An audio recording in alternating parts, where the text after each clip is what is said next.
नमस्कार, आपका बहुत बहुत स्वागत है। मैं हूं आपके साथ वर्षा शर्मा और रुक करेंगे मध्य प्रदेश की खबरों की ओर। मध्य प्रदेश के मुख्यमंत्री मोहन यादव ने घोषणा की है कि राज्य में भवांटा योजना फिर से शुरू की जाएगी। उन्होंने कहा कि सरकार सोयाबीन की फसल के लिए न्यूनतम समर्थन मूल्य के रूप में 5,328 रुपये प्रति क्विंटल देने के लिए प्रतिबद्ध है। सीएम मोहन यादव ने किसानों को निर्देश दिए कि वे पहले पोर्टल पर अपनी फसल का पंजीकरण कराएं। किसान कल्याण को प्रोत्साहन देती है और मध्य प्रदेश की सरकार सच्चे अर्थों में किसानों के हितों को सर्वोपरि स्थान भी देती है। यही कारण है कि हमने इस वर्ष जो मध्य प्रदेश भारत सरकार के यशस्वी प्रधानमंत्री ने किसानों के लिए 5,328 रुपये जो सोयाबीन का एमएसपी का रेट डिसाइड किया है। हमारा प्रयास है कि सरकार के माध्यम से किसानों को एमएसपी का पूरा रेट मिले। हमने इसमें एक अच्छी योजना लागू की है कि हम अपने किसानों को सोयाबीन के भाव में भावांतर योजना का लाभ दें, जिसमें किसान पहले की तरह मंडियों में सोयाबीन का विक्रय करेगा। अगर एमएसपी से कम कीमत पर सोयाबीन बिकता है तो किसानों की घाटे की भरपाई हम भावांतर योजना के तहत सरकार से कराने वाले हैं।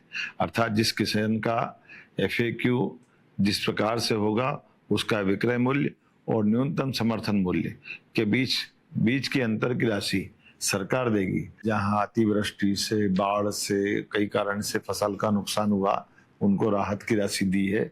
इसी प्रकार से पीला मोज़ेक के लिए मैं खुद भी रतलाम और कई जिलों के अंदर खेतों के अंदर जाके देखी थी। कलेक्टर उसका सर्वे कर रहे हैं और जिस किसी ढंग से भी फसल का नुकसान है सरकार उसकी भी भरपाई करेगी।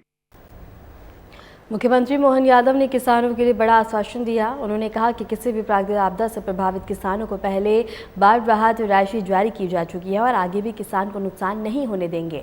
मुख्यमंत्री ने विशेष रूप से सोयाबीन किसानों के लिए कहा कि वर्तमान एमएसपी रेट 5,328 रुपये प्रति क्विंटल को सरकार सुनिश्चित करेगी।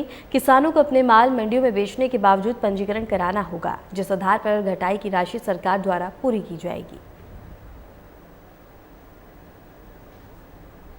प्राकृतिक आपदा से कोई भी किसानों का नुकसान हुआ है, हमने सभी कलेक्टरों के माध्यम से पहले भी बाढ़ राहत की राशि हमने कई जिलों को राहत जारी भी की है और आने वाले समय में भी किसी भी किसान का कोई नुकसान हम होने नहीं देंगे। हर हालत में उसकी पूर्ति करेंगे। किसानों के लिए सदैव सरकार उनके साथ खड़ी है। मध्य प्रदेश सरकार किसान कल्याण के लिए प्रतिबद्ध है। खास करके सोयाबीन के क्षेत्र में जिस प्रकार से अभी हमारी सरकार ने यशस्वी प्रधानमंत्री के माध्यम से सोयाबीन का वर्तमान का एमएसपी का रेट 5,328 रुपये का जो रेट है वो रेट हम दिलवा के रहेंगे। इसमें वो अपना माल मंडियों में बेचे, लेकिन वो केवल पंजीयन हमारे यहाँ करा ले, तो इस आधार पर अंतर की राशि जो घाटा होगा सरकार देने के लिए तैयार है। यशस्वी प्रधानमंत्री के आशीर्वाद से किसानों के लिए कोई तकलीफ नहीं है। हम हर हालत में किसानों को उनका योग्य प्रकार से घाटे की भरपाई करने के लिए भावांतर योजना लागू कर रहे हैं। अर्थात जिस किसान का FAQ होगा उसे विक्रय मूल्य और न्यूनतम समर्थन मूल्य MSP के अंतर की राशि सीधे सरकार उनके खाते में देगी। केंद्रीय मंत्री शिवराज सिंह चौहान ने कृषि भवन में रूस के उप प्रधानमंत्री के साथ बैठक की। बैठक में दोनों देशों के प्रतिनिधिमंडलों ने हिस्सा लिया और कृषि व्यापार और सहयोग के मुद्दों पर विचार विमर्श किया। यह बैठक भारत रूस के कृषि संबंधों को मजबूत करने और साझा परियोजनाओं पर चर्चा करने के लिए महत्वपूर्ण मानी जा रही है।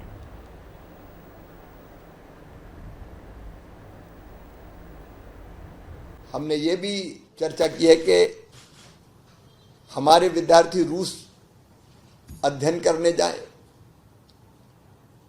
और रूस के विद्यार्थी विशेषकर एग्रीकल्चर के क्षेत्र में वो हमारे संस्थानों में पढ़ने आए, चाहे हमारे एग्रीकल्चर यूनिवर्सिटीज हो, हमारे एग्रीकल्चर कॉलेजेज हो। इस पर भी व्यापक सहमति बनी है, बहुत सकारात्मक बात हुई है। रूस ने भी ये कहा है कि वो भारतीय विद्यार्थियों में उनका तो प्रस्ताव है कि वो 4 विद्यार्थियों को बिना फीस के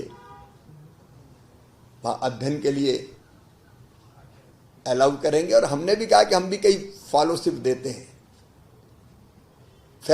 हैं हमारे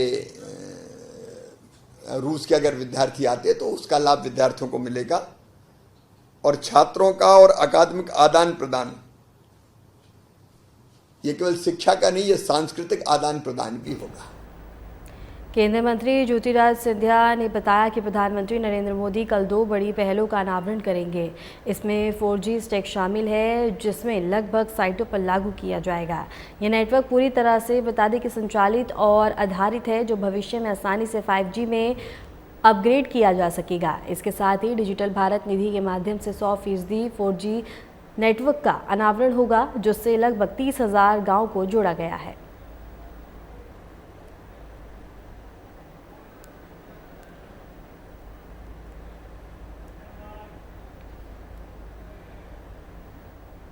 मध्य प्रदेश के राज्य मंत्री कृष्ण गौर के जन्मदिन के अवसर पर मुख्यमंत्री मोहन यादव ने उन्हें हार्दिक बधाई और शुभकामनाएं दी। मुख्यमंत्री मोहन यादव ने सोशल मीडिया प्लेटफॉर्म एक्स पर ट्वीट कर कहा कि मां आदिशक्ति से प्रार्थना है कि उन्हें स्वस्थ, दीर्घायु और यशस्वी जीवन प्राप्त हो। उनके योगदान और नेतृत्व की सराहना करते हुए जनता और अधिकारियों ने उनके उज्जवल भविष्य की कामना की।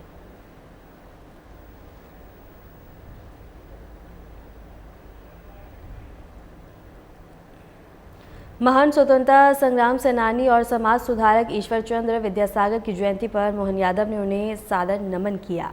मुख्यमंत्री ने बता दी कि सोशल मीडिया प्लेटफॉर्म एक्स पर उनके प्रगतिशील विचार और समाज सुधार के प्रयास सामाजिक और राष्ट्र के विकास को प्रेरणादायक बताया।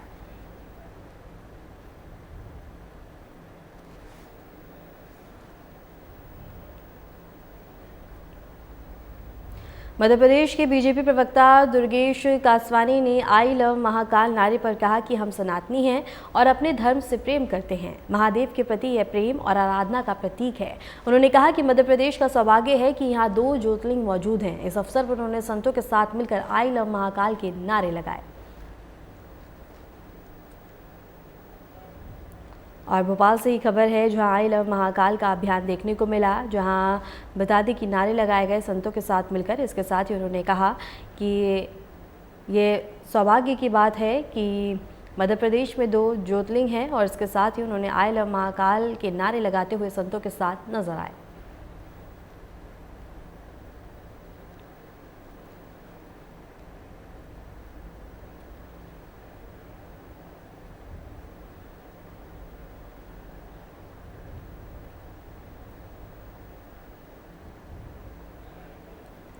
भोपाल से ही खबर है, जहां मध्य प्रदेश का सौभाग्य है कि यहाँ ज्योतिर्लिंग है, और इसके साथ ही बता दें कि अपने बयान में उन्होंने कहा कि आई लव महाकाल, और इसके साथ ही बता दें कि अभियान देखने को मिला जहां संतों के साथ आई लव महाकाल के नारे लगाए गए, और इसके साथ ही सभी ने इसमें बढ़ चढ़कर हिस्सा लिया। जहां उन्होंने बयान देते हुए कहा कि ये सौभाग्य की बात है कि भोपाल में 2 ज्योतिर्लिंग मौजूद हैं, और इसके साथ ही बता दें कि विवाद भी देखने को मिल रहा है, क्योंकि एक तरफ जहां आई लव मोहम्मद का नारा देखने को मिल रहा है, तो वहीं दूसरी ओर बता दें कि अभियान चलाया जा रहा है जहां आई लव महाकाल के नारे भी लगाए जा रहे हैं।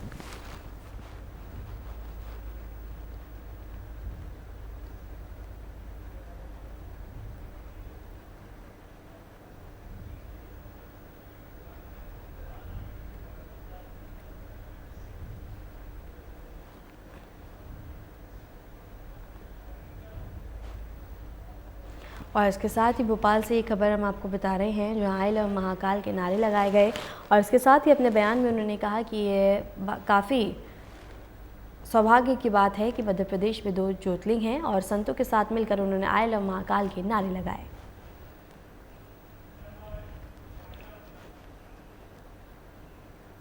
फिलहाल के लिए मध्य प्रदेश की खबरों में इतना ही। नमस्कार।